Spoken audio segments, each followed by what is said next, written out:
بسم اللہ الرحمن الرحیم۔ زنان مرد۔ آج کا عنوان ہے زنان مرد۔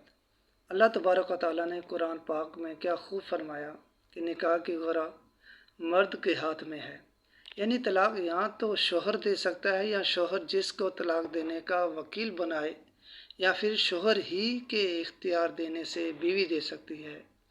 یہ اختیار مرد کو دینے کی وجہ یہ تھی کہ مرد عورت کے مقابلے میں زیادہ بردبار، متحمل المجاز، صاحب الرائے یعنی کہ درست رائے رکھنے والا ہوتا ہے۔ اگر یہ اختیار عورت کو دیا جاتا تو عمومی اعتبار سے عورت کا جو مزاج ہے اس کے مطابق وہ کچھ ہی دنوں میں یہ اختیار استعمال کر کے اپنی ماں باپ کے گھر جا کر بیٹھ جاتی، لیکن آج کے دور میں کئی مرد وہ حرکتیں کر رہے ہیں جس کی وجہ سے عورت کو یہ اختیار نہیں دیا گیا، یعنی بات بات پر طلاق کی دھمکی، تھوڑا غصہ آ جانے پر طلاق، مزاج کے خلاف بات ہو جانے پر طلاق، الغرض کے شادی کے ایک دن بعد سے لے کر 1 سال تک کے کیسز آئے ہیں کہ شوہر نے طلاق دے دی، جو کہ انتہائی افسوس کا مقام ہے۔ دین اسلام میں طلاق کی پیزرائی نہیں، نہ ہی یہ پسندیدہ ہے اور نہ ہی ہر حالت میں یہ جائز ہے۔ بعض صورتوں میں طلاق ناجائز بھی ہوتی ہے، اگرچہ طلاق دینے پر واقع ہو جائے۔ حدیث میں فرمایا گیا ہے کہ اللہ کے نزدیک حلال چیزوں میں سب سے زیادہ ناپسندیدہ طلاق ہے، اور شیطان اپنے چیلوں میں سے ان سے بڑا خوش ہوتا ہے جو میاں بیوی میں جدائی ڈلوانے کا کام کرتے ہیں۔ طلاق کسی طرح بھی پسندیدہ نہیں، مگر فی الزمانہ طلاق کو رشو بہت زیادہ بڑھ چکا ہے۔ طلاق کے اسباب بہت سارے ہو سکتے ہیں، مگر آئیں ہم قرآن سے پوچھتے ہیں، اگر میاں بیوی میں نا اتفاقی ہو جائے تو کیا طلاق پہلا اور واحد حل ہے؟ آپ کو جان کے حیرانگی ہوگی کہ قرآن نے 4 حل دیے ہیں، مگر طلاق کا ذکر پھر بھی نہیں کیا۔ قرآن کہتا ہے کہ اگر تمہیں اپنی بیویوں کی نافرمانی کا خوف ہو تو سب سے پہلا اسے سمجھاؤ۔ ہم غور کریں کہ ہم نے کتنا سمجھایا، اگر سمجھایا بھی تو کیا سمجھانے کا حق ادا کیا؟ کیا ہمیں سمجھانا آتا ہے؟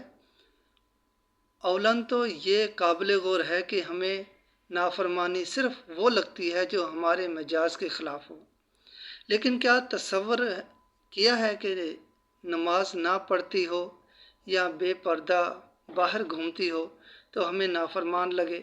حالانکہ اصل نافرمانی تو یہ ہے کہ بہرحال قرآن کہتا ہے کہ سمجھاؤ، کہ سمجھانا مسلمان کو فائدہ دیتا ہے۔ یہ ہو ہی نہیں سکتا کہ ہم سمجھانے کا حق ادا کریں اور وہ نہ سمجھے۔ یہاں تو مردوں کے سر پر ہمیشہ غصہ سوار رہتا ہے، 1-2 بار سمجھا کر کہیں گے اتنا سمجھاتا ہوں سمجھتی ہی نہیں، یا کہیں گے بس اب غلط فائدہ نہیں اٹھا سکتا، بہت سمجھا لیا۔ تو معذرت کے ساتھ ایسے تو کوئی بھی سمجھنے کو تیار نہیں ہوگا۔ اس کے لیے آپ کو بالکل نرم رہنا پڑے گا، پیار سے سمجھانا پڑے گا، فضائل واعدات کے ذریعے ذہن سازی کرنی پڑے گی۔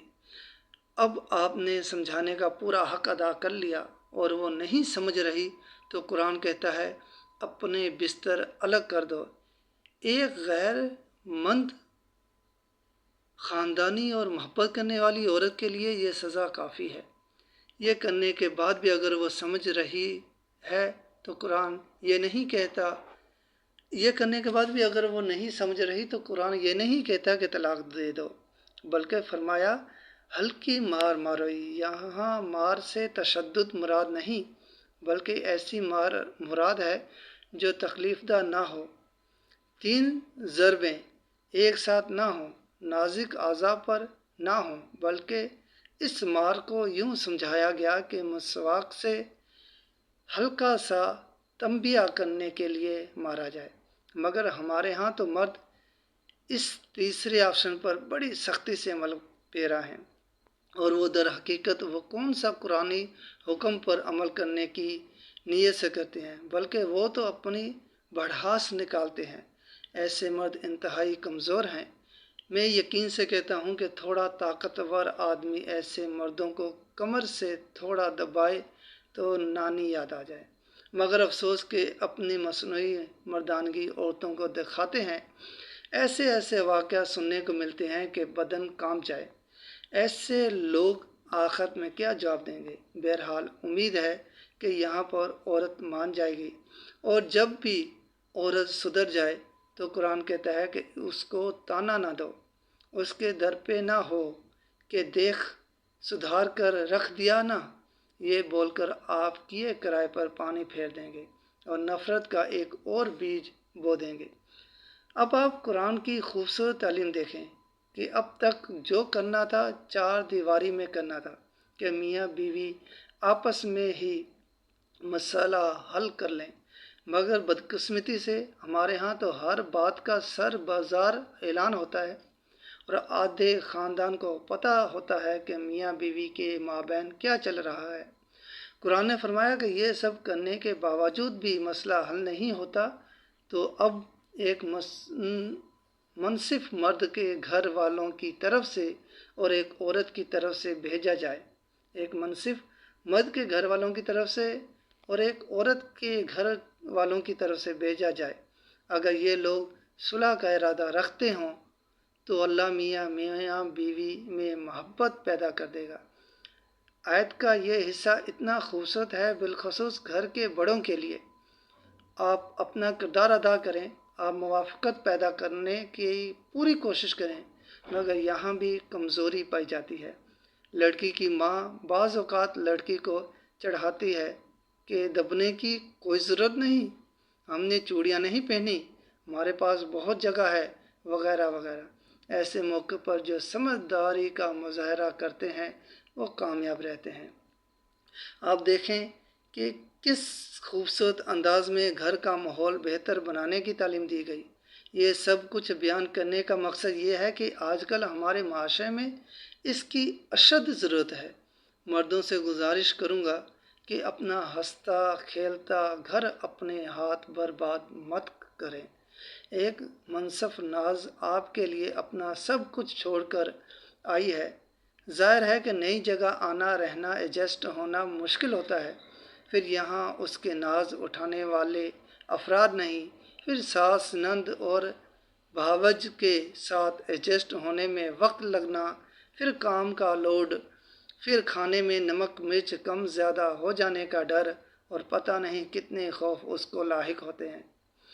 ایسے میں وہ چاہتی ہے کہ اس کا شوہر اس کو سمجھے، پیار دے، اہمیت دے، اور اگر شوہر بھی اس کا ساتھ نہیں دے گا تو وہ بیچاری کہاں جائے گی؟ یقیناً وہ بہت ساری غلطیاں بھی کرے گی، کیونکہ غلطی سے تو آپ بھی پاک نہیں، مگر یہی موقع ہے اس کو سمجھانے کا اور اس کے دل میں جگہ بنانے کا۔ حدیث میں فرمایا کہ عورت ٹیڑھی پسلی کی پیداوار ہے، اس کو اس طرح چلانا پڑے گا کہ اگر سیدھا کرنے کی کوشش کی تو ٹوٹ جائے گی، اور اس کو ٹوٹنا طلاق ہے۔ یہاں پر یہ ایک حدیث نہیں ہے، یہ قول ہے کسی بزرگ کا کہ عورت ٹیڑھی پسلی کی پیداوار ہے۔ یہ کسی کا قول ہے کہ لوگ اس کو حدیث مان کے چلتے ہیں۔ یہ حدیث نہیں ہے، یہ سراسر ضعیف ہے، اور برائے مہربانی اس کو حدیث نہ سمجھا جائے، اور یہ کسی بزرگ کا قول ہے۔ اللہ تبارک تعالی ہمیں ان سب پر عمل کرنے کی توفیق عطا فرمائے، آمین۔